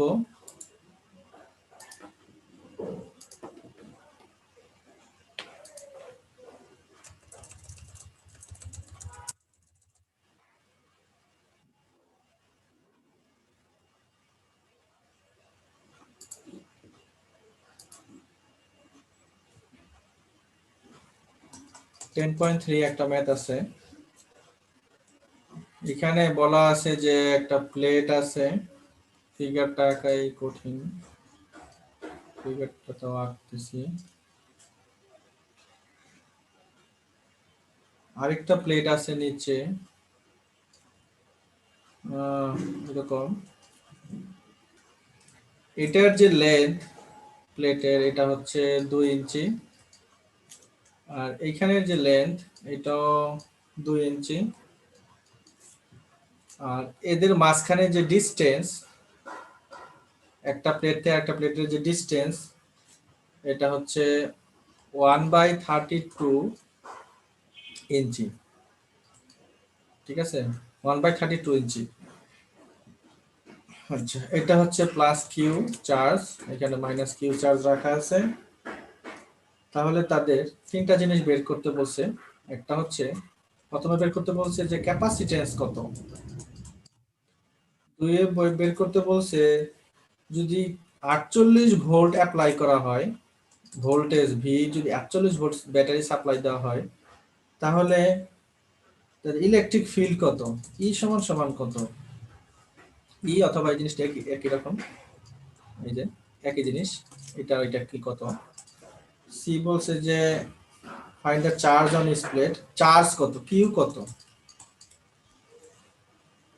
তো সি সমান সমান আমরা জানি, সি সমান সমান আমরা জানি epsilon A by D, epsilon সমান সমান হচ্ছে আবার epsilon naught into epsilon R, epsilon naught সমান সমান 8.854 ইনটু 10 ইনভার্স 12 জানি, এর মানও যা দেওয়া আছে, আর ডি এর মানও তো 1/32। এই জিনিসগুলো একটু বের করে নিতে হবে। তো এটা বের করতে হলে তোমরা দেখো এখানে 2 ইঞ্চি আছে, এখানে 2 ইঞ্চি আছে, দৈর্ঘ্য গুণন প্রস্থ, এটা একটা রেক্টেঙ্গেল, তবে এটাকে বর্গক্ষেত্র বলতে পারো যেহেতু দৈর্ঘ্য প্রস্থ সমান, তাহলে 2 গুণন 2, আর এখানে যদি ইঞ্চি আছে, ইঞ্চিকে আমরা যদি আমরা কি করতে চাই মিটারে নিতে হবে, তো আমরা তাহলে প্রত্যেকটাকে আলাদা আলাদা কি করতে হবে, ইঞ্চি থেকে মিটারে নিতে হলে আমাদের 39.37 দিয়ে ভাগ করতে হবে, ঠিক আছে? তাহলে মিটারে চলে যাবে 39.37, অর্থাৎ দুইটাকেই, এটাকেও মিটারে নিলাম, এটাকেও মিটারে নিলাম, এখন গুণ করব, তাহলে আমরা এরিয়া পাবো, ঠিক আছে? আচ্ছা, এটা কত হবে আমি লিখে দেই সরাসরি। এটা আমরা পাবো 2.581 ইন্টু 10 ইনভার্স 3 মিটার স্কয়ার। এটা এরিয়া পেয়ে যাব, এরিয়া পেয়ে গেছি। ডি, ডি হচ্ছে তাদের মধ্যকার যে ডিসটেন্স, এটা হচ্ছে 1/32 ইঞ্চি, 1/32 ইঞ্চি, ইঞ্চি, ঠিক আছে? তার মানে 1/32 ইঞ্চি মানে হচ্ছে 1/32 কে এই টোটালটাকে ভাগ দিতে হবে, ভাগ মানে 1 বাই এত, কত দিয়ে? 39.37। এটাকে যদি এটা দিয়ে ভাগ দেই তাহলে আমরা এটা মিটারে পাবো, ঠিক আছে? এটা হচ্ছে 0.794, এটা মিলিমিটার বলতে পারি, অথবা 794 মিটার বলতে পারি, ঠিক আছে? আচ্ছা, মিলিমিটারে লেখা হয়েছে। তো এখন আমি এখানে যদি মান বসিয়ে দেই, দেখো এ এর মান বসিয়ে দেবো, এখানে ডি এর মান বসিয়ে দিব, আর এপসাইলন আর এর মান, তো আচ্ছা এপসাইলন আর এর মানটা আমরা এখানে দেওয়া নাই। আচ্ছা, যদি দেওয়া না থাকে তাহলে কি করতে হবে? দেওয়া না থাকলে এপসাইলন আর এর মান 1 ধরে নিতে হবে। এটা একটা টেকনিক, যে তোমাদের এখানে আসলে বলা নাই, অঙ্কের মধ্যে দেওয়া নাই, যে বলছে জাস্ট ক্যাপাসিট্যান্স বের করো। তো আমরা তো জানি সি সমান সমান এপসাইলন নট এর মান epsilon R A by D. তো এপসাইলন নট এর মান হচ্ছে 8.854 10 ইনভার্স 12। এপসাইলন আর এর মান দেওয়া নাই, তখন 1 ধরে নিতে হবে, বুঝে নিতে হবে এর যে দুইটা প্লেটের মাঝামাঝি তার যে এয়ার আছে, জাস্ট 1। আর এরিয়ার ভ্যালু তো জানি, এরিয়ার ভ্যালু আমরা বের করছি 2.581 ইন্টু 10 ইনভার্স 3, আর ডি এর ভ্যালু বের করছি 0.794, ঠিক আছে? 794, এটা মিলিমিটার। তো মিলিমিটার যদি থাকে তাহলে 10 ইনভার্স 3 দিয়ে দিতে হবে, যেহেতু মিটারে নিতে হবে। এখন তুমি এটাকে ক্যালকুলেট করো, তাহলে দেখবা আসবে 28.8 পিকোফ্যারাড। পিকোফ্যারাড মানে কি? 10 ইনভার্স 12, ঠিক আছে? এটা মানে হচ্ছে 28.8 ইন্টু 10 ইনভার্স 12 ফ্যারাড। এটাকে পিকোফ্যারাড বলতে পারি। এটা হচ্ছে আমাদের ক্যাপাসিটেন্সের মান, এটা হচ্ছে এ। বিতে আছে যে 48 ভোল্ট যদি অ্যাপ্লাই করি তাহলে ই এর মান কত? 48 ভোল্ট। আচ্ছা আচ্ছা, আরেকটা ইকুয়েশন আছে, ই সমান সমান আমরা জানি যে ভি বাই ডি, ঠিক আছে? এটা একটা ইকুয়েশন, এটা হচ্ছে যে একক ডিস্টেন্সে কি পরিমাণ ভোল্টেজ অ্যাপ্লাই করব, হ্যাঁ, যে পরিমাণ ভোল্টেজ অ্যাপ্লাই করব সেই পরিমাণ আমি ইলেকট্রিক ফিল্ড পাবো, ঠিক আছে? এটা ভোল্টেজের মানের উপর ডিপেন্ডেন্ট। যেমন ধরো তোমরা এখানে দেখানো হয়েছে যে যেই পরিমাণ ভোল্টেজ আমি অ্যাপ্লাই করতেছি ওই পরিমাণ চার্জে কিন্তু এখানে কি পজিটিভ, আবার এখানে নেগেটিভ জমা হচ্ছে। তো এইখানে তো সিমিলারলি যে পরিমাণ ভোল্টেজ আমি দিব ওই পরিমাণ ইলেকট্রিক ফিল্ড আমি পাবো, ঠিক আছে? Equal to V by D. আচ্ছা, এটা বিস্তারিত কিভাবে আসতেছে এটা আমি একটু এই অঙ্কটা করার পরে আরো দেখাচ্ছি। Equal to V by D কিভাবে আসতেছে, আর যদি মনে না থাকে বলে দিও। আচ্ছা, এই অঙ্কটা করে নিই আগে, যে ভি সমান সমান এখন আছে 48 ভোল্ট, আর ডিসটেন্স সমান সমান আছে 0.794 মিলিমিটার, বের করা হয়েছে। এখান থেকে তোমরা ক্যালকুলেট করো, দেখবা 60.5 কিলো ভোল্ট পার মিটার আসবে। যেহেতু মিলিয়ে আছে উপরে নিলে কিলো হবে স্বাভাবিক, ভোল্ট পার মিটার, এটা হবে ইলেকট্রিক ফিল্ড। বলছে যে ক্যাপাসিটেন্স চার্জ, কি পরিমাণ চার্জ হবে জমা হবে এটা বের করো।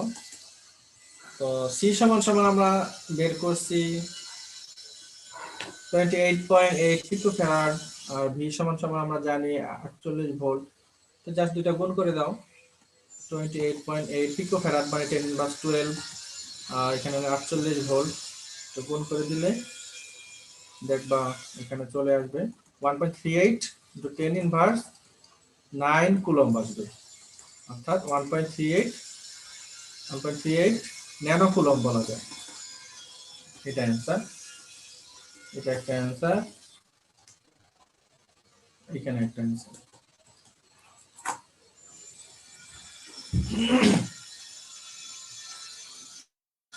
তোমার কি আমার কথা স্পষ্ট বুঝতে পারতেছো তো? জি স্যার। হ্যালো, জি স্যার। ওকে। আচ্ছা, আরেকটা যেটা জিনিস বলবো, এটা বলে নেই, এটা হচ্ছে যে E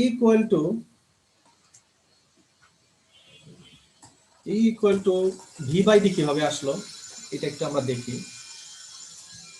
এটা প্রুফ, এটা বই নাই, তোমাদের আমি দেখাই দিই, জেনে রাখা ভালো। আমরা জানি F সমান সমান KQ1 Q2 ডিভাইডেড বাই হচ্ছে R স্কয়ার, ঠিক আছে? অথবা মধ্যবর্তী যে দুইটা চার্জের যে মধ্যবর্তী ডিস্টেন্স, এটাকে যদি ডি বলি, ডি দূরত্বটাকে যদি ডি বলি, তাহলে ডি স্কয়ার, ঠিক আছে? এটা হচ্ছে 1 নং ইকুয়েশন। আর ই সমান সমান আমরা পড়ে আসছি F/Q, নিউটন পার কুলম্ব, ইলেকট্রিক ফিল্ড ইন্টেন্সিটি বা স্ট্রেংথ। আচ্ছা, এখন F সমান সমান আমরা কি লিখতে পারি? KQ1, আচ্ছা এটা যদি Q2 হয় তাহলে Q2 বসিয়ে দেই এখানে, Q2 কাটা যাবে, KQ1 is divided by কি হবে? D square. বুঝতে পারছো? অর্থাৎ কিছুই না, এই F কে Q2 দিয়ে ভাগ করো, তাহলে এটা কেটে যাবে, বাকিটা থাকবে। এটাই আছে, দেখো, KQ1 divided by D square. আচ্ছা, আরেকটা ইকুয়েশন আমরা জানি, এটা হচ্ছে V equal to W/Q। এটা হচ্ছে ভোল্টেজের সংজ্ঞা, বিভব পার্থক্য, যেটা একটা সংজ্ঞা, অর্থাৎ একক চার্জকে কোনো এক জায়গা থেকে আরেক জায়গায় নিতে যে পরিমাণ এনার্জি, যে পরিমাণ কাজ করতে হয়, এটা হচ্ছে ওয়ার্ক এনার্জি, যে পরিমাণ কাজ করতে হয় ওইটাই হচ্ছে তার ভোল্টেজ বা বিভব পার্থক্য। একক চার্জকে অসীম দূরত্ব থেকে অথবা যে কোনো নির্দিষ্ট দূরত্ব থেকে একটা নির্দিষ্ট জায়গায় একটা অথবা একটা পয়েন্ট থেকে একটা পয়েন্টে নিতে একটা চার্জকে যে পরিমাণ কাজ করতে হয় ওইটা হচ্ছে তার বিভব, ঠিক আছে? আর এখানে যদি ওই ইকুয়েশনটা ফেলি তাহলে দেখবা বা ডাব্লিউ সমান সমান হচ্ছে, ডাব্লিউ সমান সমান আমরা জানি ফিজিক্সে পড়ছি Fx, ফোর্স ইনটু কি ডিসটেন্স, ফোর্স আর ডিসটেন্স মানে দূরত্ব। তো এফ আর এখানে ডিসটেন্সটা হচ্ছে দুইটা প্লেট, যেহেতু ক্যাপাসিটেন্স আমরা দেখতেছি, তো ক্যাপাসিটেন্সের যে ডিসটেন্স এটা হচ্ছে ডি, ডি এটা যদি এফ ডি লিখি আর এটা যদি কিউ লিখি তাহলে এরকম থাকে। এখন দেখো যে আমরা দেখতেছি ভি সমান সমান F D divided by Q. এখন ডিটাকে যদি আমি এই পাশে, খেয়াল করো, এই পাশে নিয়ে আসি আর এখানে এফ বাই কিউ হলো, তাহলে এরকম থাকে যে V by D equal to F by Q. আর এফ বাই কিউ এটা সমান সমান হচ্ছে আমাদের electric field intensity E, electric field E. তার মানে ই সমান সমান এখন হয়ে গেল কি ভি বাই ডি।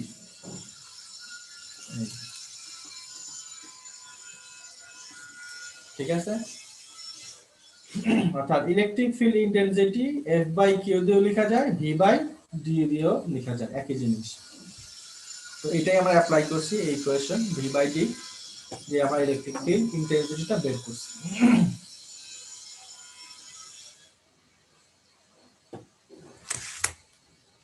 কারো কোনো প্রবলেম আছে এই জিনিসে? আচ্ছা, টাইপস টাইপস অফ ক্যাপাসিটর, সংক্ষেপে লিখলাম টাইপস অফ ক্যাপাসিটর। এটা বিস্তারিত অনেক কিছু আছে, এটা তোমরা বেশি করে পড়ে নিবা। এটা আমি একটু হালকাভাবে বলে দিই। ভেরিয়েবল, কিন্তু কোশ্চেন আসার মতো নাই খুব একটা। Fixed capacitor, variable capacitor. Fixed capacitor বলতে বোঝাই যাচ্ছে যে একটা ক্যাপাসিটর যখন ম্যানুফ্যাকচার করব, আমরা বানাবো, এরপরে এর যে ক্যাপাসিটেন্সের যে ভ্যালু, এটাকে যদি চেঞ্জ করতে না পারি, ফিক্সড থাকে, তখন এই ক্যাপাসিটরকে আমরা ফিক্সড ক্যাপাসিটর বলবো। আর ভেরিয়েবল ক্যাপাসিটর হচ্ছে এমন একটা ক্যাপাসিটর যেটার ভ্যালুকে আমরা চেঞ্জ করতে পারি, এই জন্য এটাকে ভ্যারিয়েবল চিহ্ন দেওয়া হয় এরকম। এটা হচ্ছে ভ্যারিয়েবল ক্যাপাসিটর, ঠিক আছে? আচ্ছা, ভেরিয়েবল ক্যাপাসিটর। তো ফিক্সড ক্যাপাসিটরে নরমালি, এখন ফিক্সড ক্যাপাসিটর তো আমাদের অনেক ক্যাপাসিটেন্সের মান অনেক হতে পারে। 1 ফেরাড, 0.1 ফেরাড, ঠিক আছে, 0.1 মাইক্রোফেরাড, নরমালি ফেরাড, মাইক্রোফেরাড, বা 3 মিলিফেরাড, এরকমের ক্যাপাসিটেন্স আমাদের দরকার হয়। তো এইসব ক্যাপাসিটর যদি পেতে হয়, ভেরিয়েবল ক্যাপাসিটর যদি পেতে চাই, যে আমাদের ক্যাপাসিটেন্স ভেরিয়েবল, কারণ সব জায়গায় ক্যাপাসিটেন্সের মান বেশি হওয়া ভালো না। ক্যাপাসিটেন্সের মান যেখানে বেশি দরকার সেখানে বেশি করতে হবে, আবার সিস্টেমের মধ্যে যখন ক্যাপাসিটি মান কম করতে হবে। তো যার কারণে ভেরিয়েবলের যে ক্যাপাসিটেন্স এটা দরকার হয়, ভেরিয়েশন। তো ফিক্সড ক্যাপাসিটর বানানোর জন্য এখানে তোমার যে ইনসুলেটিং ম্যাটেরিয়াল থাকে, যে এর মাঝখানে যে ইনসুলেটিং ম্যাটেরিয়াল থাকে, এর মধ্যে আমরা ভেরিয়েশন আনতে পারি, ঠিক আছে? এর মধ্যে ইনসুলেটিং যে ম্যাটেরিয়াল থাকবে, ইনসুলেটিং ম্যাটেরিয়ালের মধ্যে আমরা ভ্যারি করব। এখানে যদি অনেক কিছু দেওয়া যায়, আমি একটা জিনিস দেখাই, যে ফয়েল। এখানে যদি আমরা ফয়েল দেই, ফয়েল পেপার, আর এখানে যদি মিকা, এখানে একদম একটা মেটাল দেই, এটা একটা ইনসুলেটিং লেয়ার।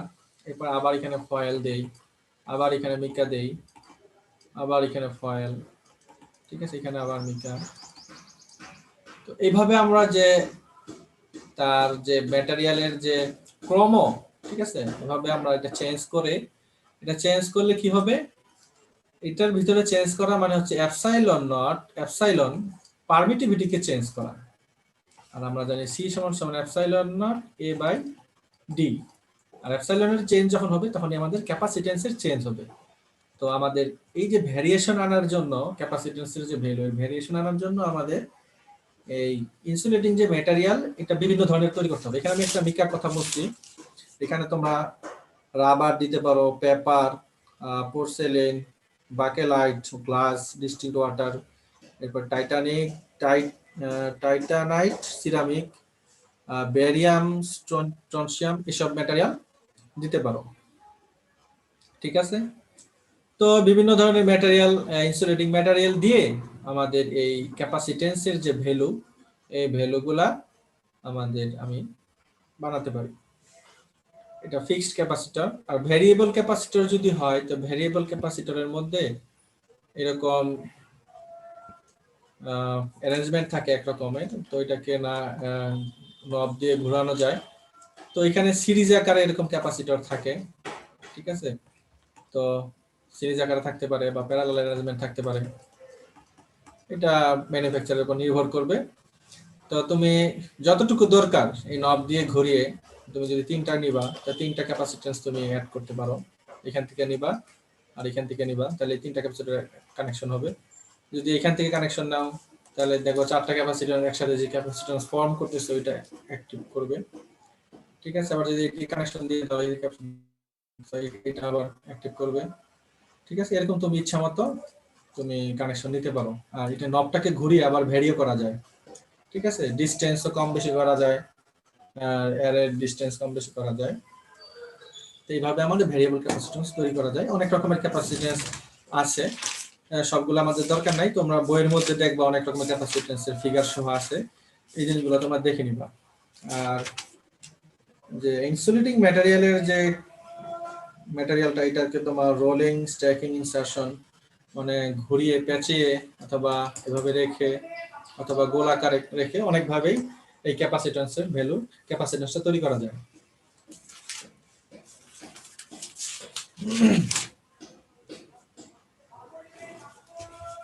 এখন আসো যে ক্যাপাসিট্যান্স, আচ্ছা আমরা বয়েলস্টাডের বইয়ে মোটামুটি ক্যাপাসিট্যান্সের জিনিসগুলো দেখছি। এখন একটু আলেকজান্ডার বই থেকে একটু ম্যাথমেটিক্স, ক্যাপাসিট্যান্সের ভিতরে কিছু ম্যাথমেটিক্স আছে, ম্যাথমেটিক্যাল জিনিসগুলো একটু আমরা দেখব। তো আমরা তো অনেকগুলো ডেফিনেশন, সংজ্ঞা, ইকুয়েশন দেখছি, তো আরো কিছু ইকুয়েশন দেখবো। এর মধ্যে একটা ইকুয়েশন হচ্ছে যে I equal to C D V by D T. ঠিক আছে, এটা কিন্তু আলেকজান্ডারের বই থেকে পড়ানো হচ্ছে। I equal to C D V by D T, অর্থাৎ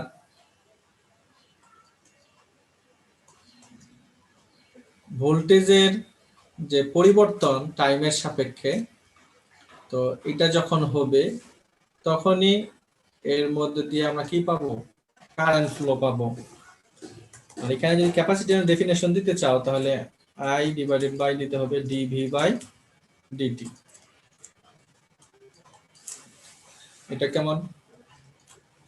এখানে ক্যাপাসিটরের ডেফিনেশন দেওয়া যায় যে ভোল্টেজের পরিবর্তন টাইমের সাপেক্ষে,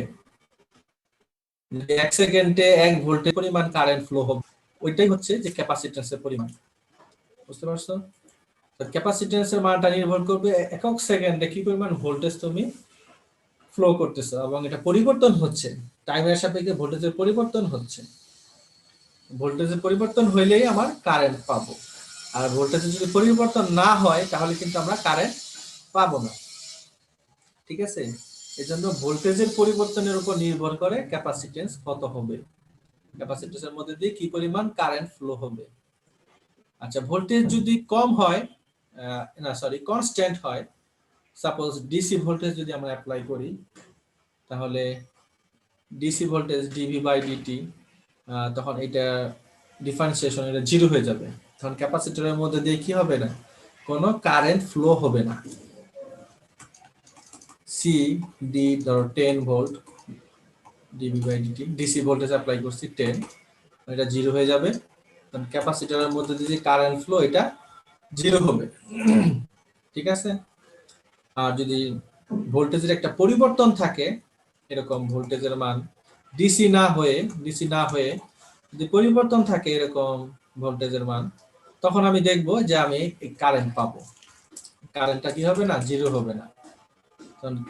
ঠিক আছে, কারণ কারেন্ট কমতেছে বাড়তেছে, তখন টাইমের সাপেক্ষে ভোল্টেজের একটা পরিবর্তন আছে, ডিফারেন্স আছে।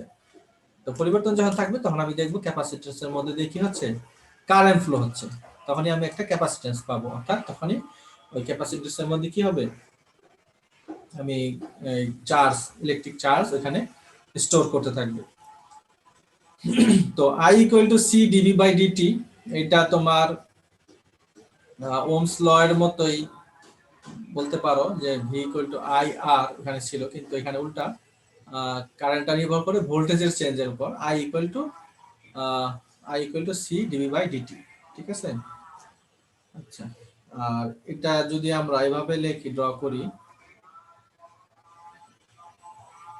I সমান সমান সি ডিভি বাই ডিটি, এটা যদি y ধরি, এটা যদি m ধরি, এটা যদি x ধরি, অর্থাৎ ডিভি বাই ডিটি, আর এটা যদি I ধরি, এটা y ইকুয়াল টু mx, মূলবিন্দুকে আমি সরল একটা সমীকরণ এরকম আমি পাবো। আর এটা হচ্ছে স্লোপ, স্লোপ হচ্ছে c। এটা হচ্ছে যে ক্যাপাসিট্যান্সের যে কারেন্ট সাথে যে ভোল্টেজের চেঞ্জ এর গ্রাফ। আচ্ছা, যদি এখন আমরা বলি যে কারেন্ট সমান সমান, আমরা জানি ভোল্টেজের চেঞ্জ হলে আমরা কারেন্ট পাবো, এর মধ্যে অবশ্যই ভোল্টেজের চেঞ্জ লাগবে। আচ্ছা, একটা জিনিস একটু মনে করিয়ে দেই, তোমাদের ইন্ডাক্টরে কি ছিল,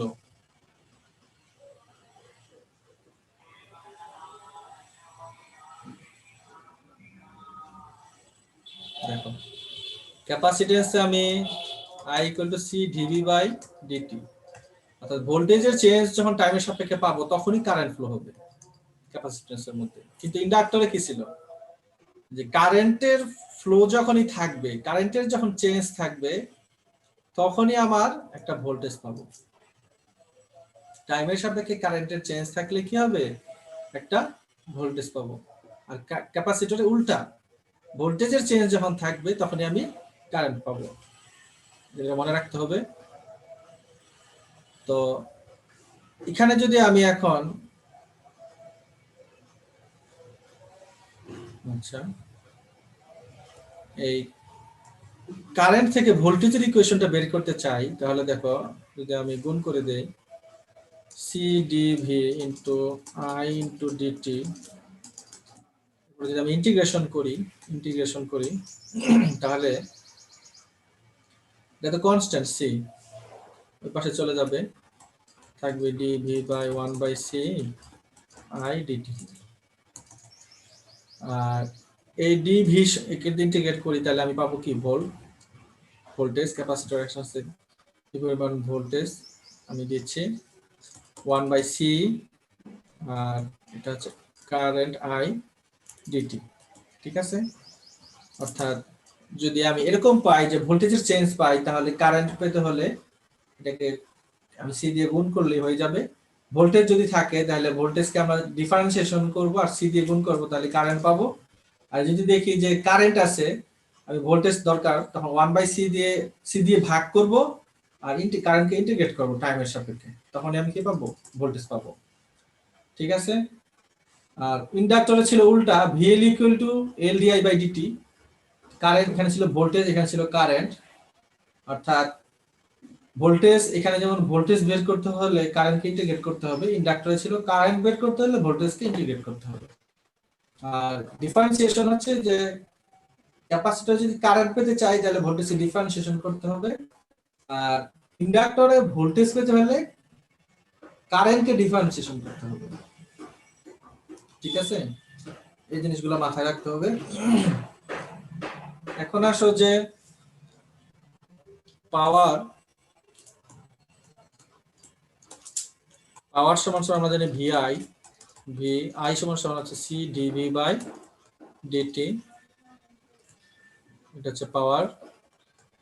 এনার্জি স্টোর যদি বের করতে চাই তাহলে পাওয়ারকে আমরা যদি ইন্টিগ্রেশন করি টাইমের সাপেক্ষে, কত টাইমের সাপেক্ষে কত পাওয়ার হচ্ছে, তাহলে আমরা এনার্জি পাবো। পাওয়ার সমান সমান আমরা জানি VC dV by dt into dt কাটা যাবে, C বাইরে চলে আসবে, V dV থাকবে, আর এখানে হবে V স্কয়ার বাই 2 অর্থাৎ হাফ C V স্কয়ার। এটা তোমরা দেখে আসছো যে অর্থাৎ ক্যাপাসিটর যে পরিমাণ এনার্জি স্টোর করে এর মানটা নির্ভর করে হচ্ছে ক্যাপাসিটেন্সের ভ্যালুর উপরে, আর কি পরিমাণ ভোল্টেজ তুমি সাপ্লাই দিচ্ছ ওইটার উপরে, স্কয়ারের ভ্যালুর উপরে নির্ভর করে কি পরিমাণ এনার্জি সে স্টোর করে রাখবে। আচ্ছা, এখানে যদি ইন্টিগ্রেশন করার পর একটা কনস্ট্যান্ট আসে, ওইটা আমরা ইনিশিয়াল এনার্জি হিসেবে বলবো। তো এটা আমরা নেগলেক্ট করলাম। ইনিশিয়াল যদি এনার্জি থাকে তাহলে তোমরা জানো যে ক্যাপাসিটর যদি আগে থেকে কোনো এনার্জি, তাহলে এখানে একটা যোগ হবে।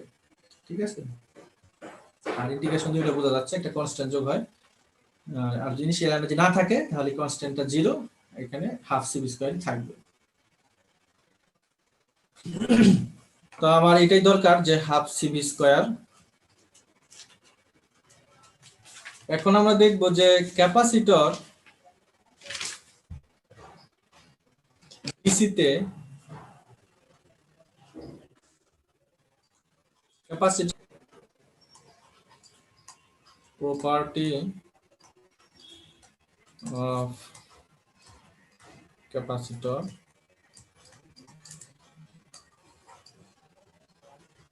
ফার্স্ট প্রপার্টি হচ্ছে a capacitor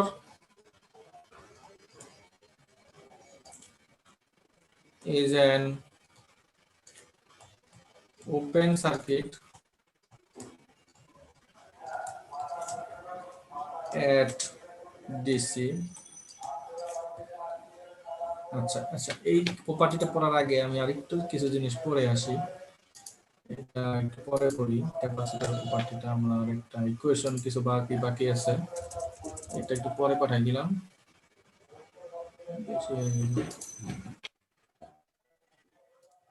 ক্যাপাসিটর সিরিজ কানেকশনটা একটু দেখে আসি আমরা, সিরিজ প্যারালালটা দেখে এসে পরে আমরা প্রপার্টিটা বলবো। তোমরা এটা দেখছো যে সিরিজ কানেকশন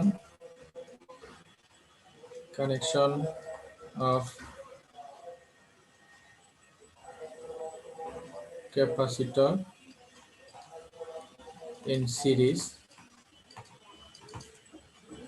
সিরিজ কানেকশন অর্থাৎ ক্যাপাসিটর যদি এরকম থাকে তাহলে এটা C1, এটা C2, C3, এটা C4, তাহলে ওভারঅল যে ক্যাপাসিটেন্স হয়, ইকুইভ্যালেন্ট যে ক্যাপাসিটেন্স হয়, এটা কি হয় জানো? স্যার বলতে পারবা কেউ? ইনভার্স হবে, ইনভার্স যোগফলের ইনভার্স হবে, ইনভার্সের যোগফলের ইনভার্স ইনভার্স। যোগফল। জি sir. C1 plus C3 inverse plus C4 inverse, এটার আসলে ইনভার্স। কারণ কি, এটা 1/C ইকুইভ্যালেন্ট ছিল, এইজন্য এটা বা ইনভার্স ইকুইভ্যালেন্ট। এটা হচ্ছে, এটা কিভাবে আসে এটা ব্যাখ্যা তোমরা এসএসসি তো মনে পড়ছো, খুব সম্ভবত ছিল বা ইন্টারও ছিল, ছিল না তোমাদের? এটা কিভাবে আসে? জি স্যার। ইন্টারে ছিল স্যার, এটা আমি জি স্যার। ইন্টারে ছিল ছিল, স্যার। আচ্ছা, ঠিক আছে। তো এটা তোমরা দেখালাম না কিভাবে আসে। এটা হচ্ছে সিরিজ কানেকশন। যদি ইন্টার ছিল স্যার। প্যারালাল কানেকশন হয়, এরকম যদি থাকে ধরো,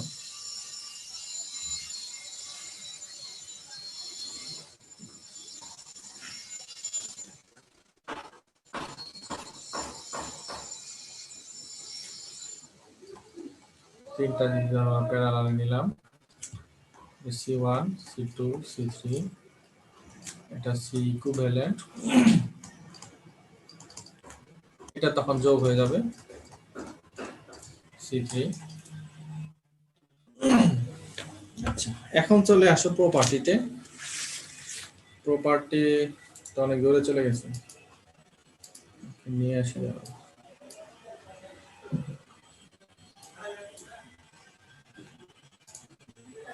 আচ্ছা, তো ক্যাপাসিটরের ফার্স্ট প্রপার্টি হচ্ছে যে ক্যাপাসিটর ডিসি তে ওপেন সার্কিট। আর এটা ইন্ডাক্টরের প্রপার্টির সাথে, দেখো ইন্ডাক্টর ছিল কি ডিসি তে ওপেন সার্কিট না short circuit? Short circuit sir. মনে আছে? Short circuit. Short circuit sir. কেন?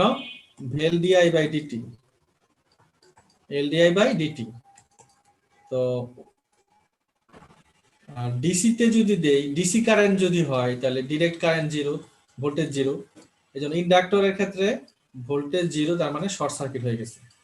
কিন্তু ক্যাপাসিটরের ক্ষেত্রে কারেন্ট সমান সমান আমরা জানি সি ডিবি, কনস্ট্যান্ট ভ্যালু যদি দেই, ডিসি সাপ্লাই দেই 10 দেই, তাহলে এটা কারেন্টের ভ্যালু জিরো। আর কারেন্ট জিরো মানে হচ্ছে ওপেন সার্কিট, ঠিক আছে? কারেন্ট জিরো হওয়া মানে কি? Open circuit. আর ওপেন সার্কিট অর্থাৎ ওপেন সার্কিটে কোনো কারেন্ট থাকে না। তো এই জন্য যে মনে রাখতে হবে যে ক্যাপাসিটর ডিসি তে ওপেন সার্কিট হিসেবে কাজ করে। ক্যাপাসিটর ডিসি তে ওপেন সার্কিট হিসেবে কাজে কোনো কারেন্ট ফ্লো হয় না। ডিসি তে যদি সাপ্লাই দেই তাহলে কোনো কারেন্ট ফ্লো হয় না। এখন তুমি কোশ্চেন করতে পারো, স্যার ক্যাপাসিটর যদি কারেন্ট না ফ্লো হয় তাহলে যে চার্জ হয় কিভাবে? একদম শুরুতে যেটা বলছিলাম,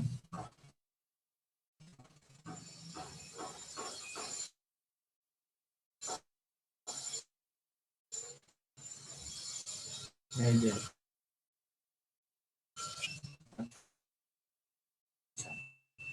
চার্জ হইতে একটা নির্দিষ্ট টাইম, সময়, একটা সময় লাগে, টাইম কনস্ট্যান্ট। এই জিনিসগুলো আমরা পরে,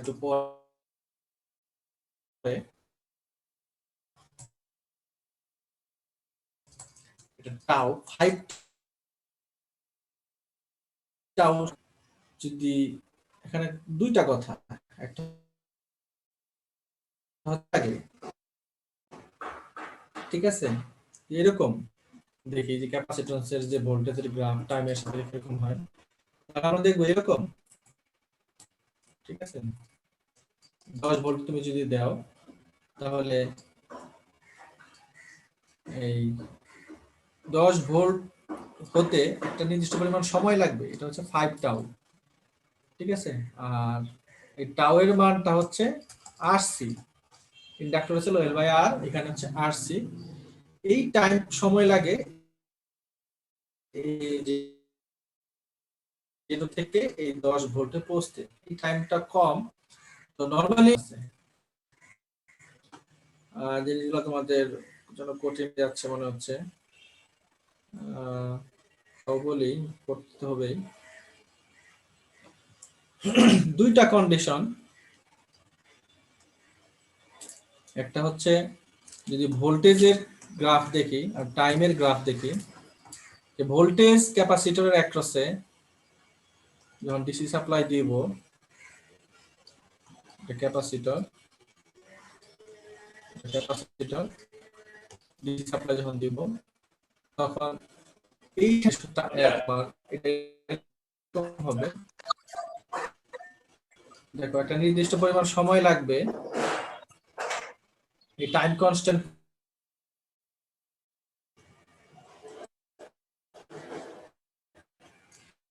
তো যতক্ষণ এই টাইম, যতক্ষণ এটা হচ্ছে 5 টাউ, যেখানে টাউ সমান সমান আর বাই সি, আর সি এর মানে নির্ভর করবে কতটুকু টাইম লাগবে। তো যখনই তুমি ডিসি সাপ্লাই দিবা, এই সুইচটাকে অন করে দিবা, তখনই তো চার্জ করা শুরু হবে।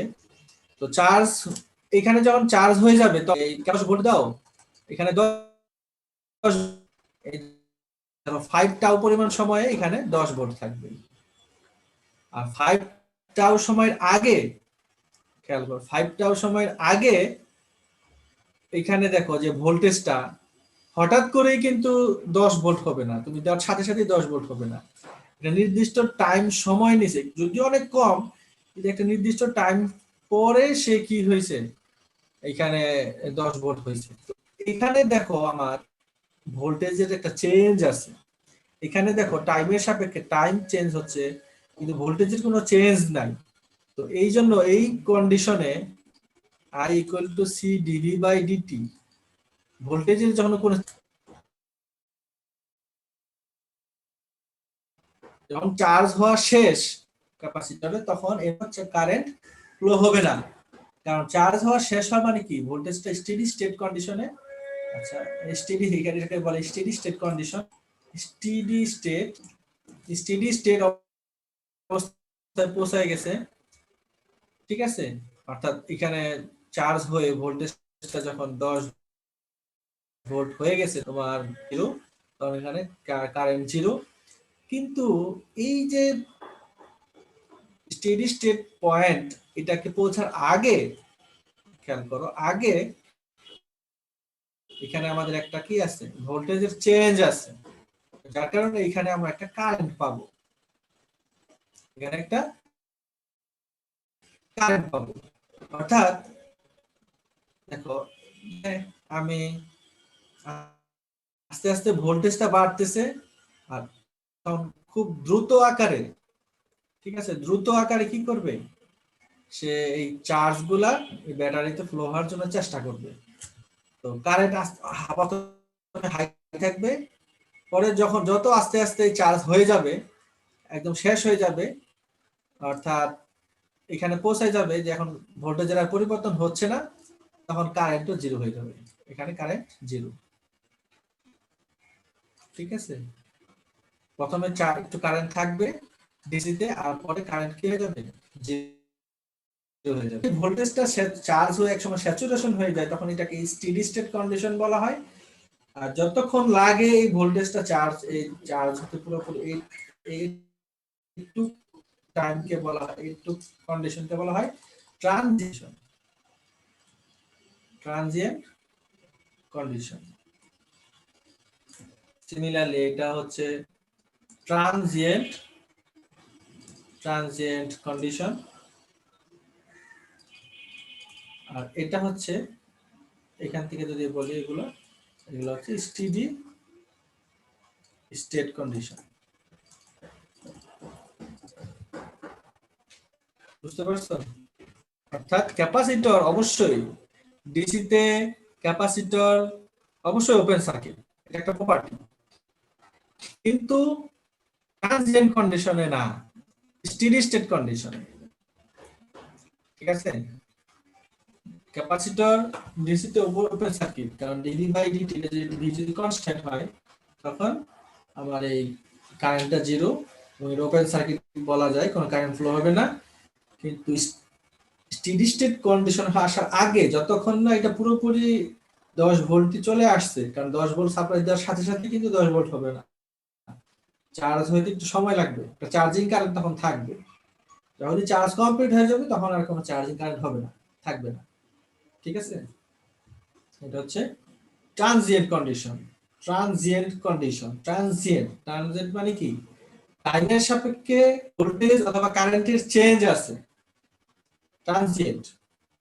টাইমের সাপেক্ষে ভোল্টেজকে ট্রানজিয়েন্ট কন্ডিশন বলা হয়। আর যখন টাইমের সাপেক্ষে ভোল্টেজ অথবা কারেন্টের কোনো চেঞ্জ নাই, কনস্ট্যান্ট ভোল্টেজ 10 তো 10ই, কারেন্ট 0 তো 0ই, তখন ওই কন্ডিশন স্টেডি স্টেট বলবো।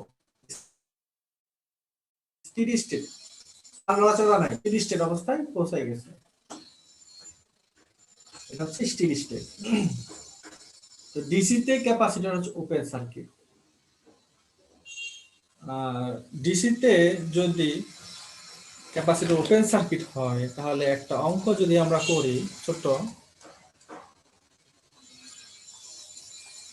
ধরো এখানে একটা ক্যাপাসিটর আছে 10 ওহম, এটা 2 ফ্যারাড, এখানে আরেকটা রেজিস্ট্যান্স আছে, এখানে আরেকটা ক্যাপাসিট্যান্স আছে, এটা 2 ফ্যারাড, আর এখানে 10 ভোল্ট আছে।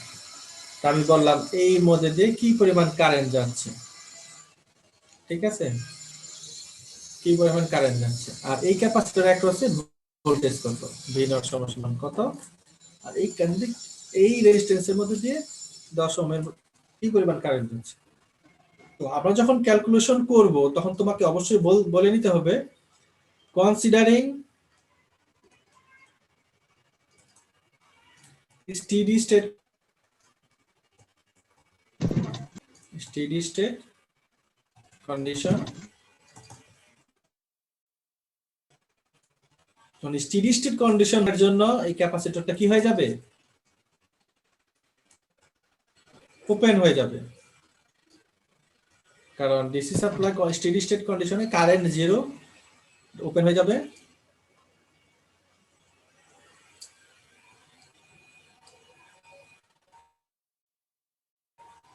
দেখো এটা ওপেন হয়ে গেছে, এটাও 10 ওহম, এটাও 10 ওহম। ঠিক আছে? আচ্ছা, তা এটা যদি 10 ওহম হয়, এটাও 10 ওহম হয়, এটা যদি 10 ভোল্ট হয়, তাহলে এই দেখো এই ভোল্টেজটা এখানে যাচ্ছে, এখানেও কারেন্টের পাথ পাচ্ছে না, ওপেন সার্কিট, এখানেও ওপেন সার্কিট, তাহলে কারেন্ট কি হবে? কারেন্ট কি হবে? 0। ঠিক আছে? আচ্ছা, আর যদি এখানে বলি ক্যাপাসিটর একটা হচ্ছে ভোল্টেজ কত, এখানে যদি ভোল্টেজ কত বলি, যদি কারেন্ট ফ্লো হচ্ছে না, কারেন্ট ফ্লো না হলে ড্রপও হবে না, তার মানে এখানের যে ভোল্টেজটা, এই ভোল্টেজটা পাবো হচ্ছে আমার এইদিকে সাপ্লাই যে ভোল্টেজটা, দেখো একটা প্রান্তে আমি ভোল্টেজ মানে কি, এখানে একটা ভোল্টমিটার লাগানো, ঠিক তো? ভোল্টমিটার লাগাইলে একটা টার্মিনাল দিয়ে দেখো ক্লাসে লাগানো আছে, আর টার্মিনাল দিয়ে নয় ভোল্টেজটাই হবে, দেখো। ঠিক আছে? তো ভোল্টেজের মান হচ্ছে 10 ভোল্ট, আর কারেন্টের মান 0। যদি কোনো রেজিস্ট্যান্স থাকতো, এখানে যদি কোনো রেজিস্ট্যান্স থাকতো সাপোজ, তখন আবার চেঞ্জ হয়ে যেত, এখানে কারেন্ট 0 হতো, কিন্তু ভোল্টেজের একটা আমি ড্রপ এখানে হতো, এখানে একটা ভ্যালু পেতাম, ভোল্টেজটা কমে যেত, কম ভোল্টেজ পেতাম। ঠিক আছে? ধরো সাপোজ এখানে 10 ওহম আছে, তখন কি হতো? তখন এই ভোল্টেজ প্লাস মাইনাস এখানে 10, এটা তো ওপেন ক্যাপাসিটর, এখানে 10 থাকবে, 10 ওহম, 10 ওহম, 10 ওহম, আর এখানে ওপেন। ডিসিতে ক্যাপাসিটর ওপেন, তার মানে এই কারেন্ট তো ওপেন সার্কিট তো কারেন্ট জিরো, কারেন্ট ফ্লো হবে না। আর এর অ্যাক্রসে ভোল্টেজ ভি নট হবে। এখানে যে 10 ভোল্ট আছে, এখানে ভোল্টেজ ডিভাইডেড রুল অ্যাপ্লাই করো, 10/10 প্লাস 10 ইন্টু 10, তার মানে কত? এখানে 1/2 5 ভোল্ট, ঠিক আছে? অর্থাৎ 5 ভোল্ট ড্রপ হবে, এখানে 5 ভোল্ট ড্রপ হবে, এখানে 5 ভোল্ট ড্রপ হবে। এই হচ্ছে যে একটা প্রপার্টি যে ক্যাপাসিটর ডিসি সাপ্লাইয়ে আমার ওপেন সার্কিট হিসাবে কাজ করে। অবশ্যই এটা স্টেডি স্টেট কন্ডিশনে, ট্রানজিয়েন্ট কন্ডিশনে ওপেন সার্কিট না, কারণ ট্রানজিয়েন্ট কন্ডিশনে একটা কারেন্ট ফ্লো হয়, তো যার কারণে ট্রানজিয়েন্ট কন্ডিশনে আমরা ওপেন সার্কিট বলবো না, ঠিক আছে? এই জন্য এটা অবশ্যই এখানে লিখে ব্র্যাকেট দিয়ে লিখে রাখতে পারো, in steady state condition, in steady state condition এটা ওপেন সার্কিট হিসেবে কাজ করে। আরেকটা প্রপার্টি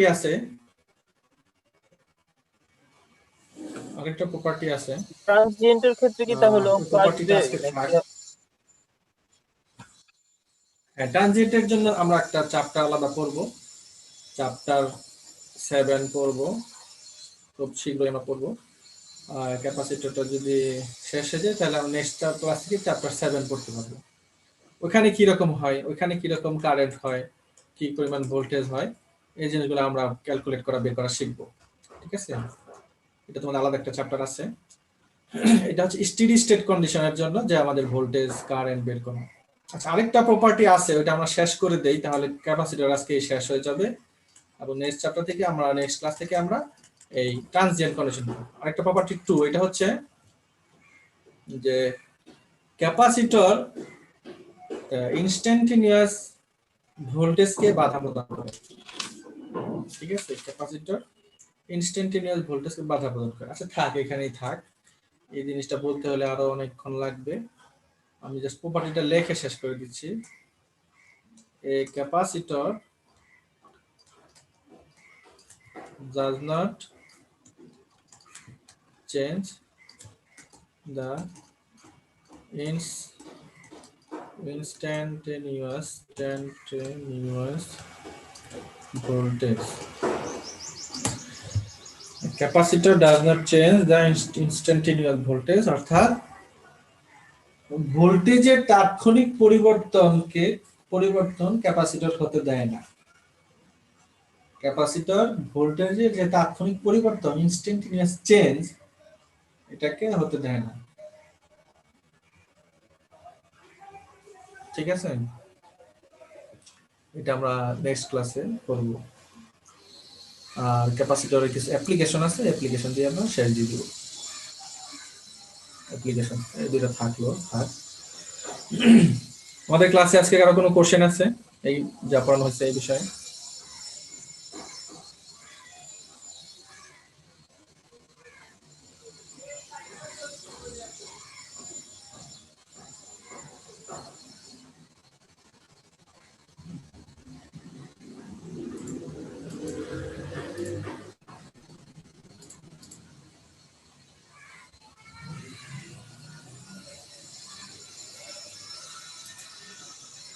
কারো কোনো কোশ্চেন আছে?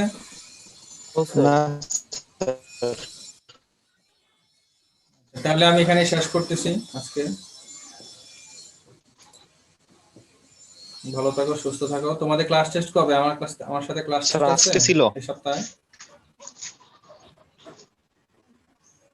আজকে ক্লাস টেস্ট ছিল তোমাদের? স্যার হ্যালো, ডে ছিল, আমি তো কিছু বলেন রুটিনে না। ছিল।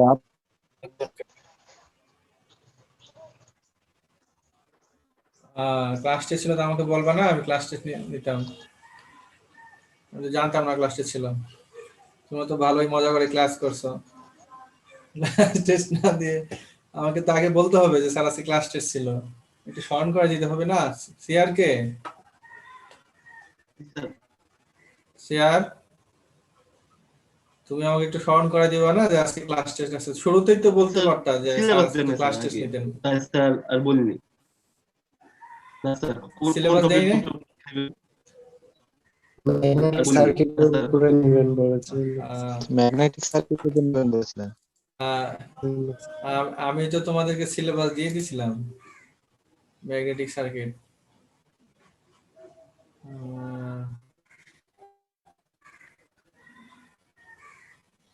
সিটি সিলেবাস দেওয়া হয় নাই। এই যে সিটি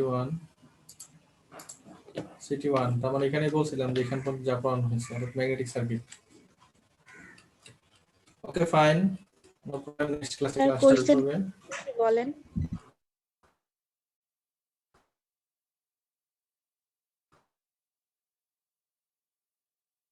কি নেবেন?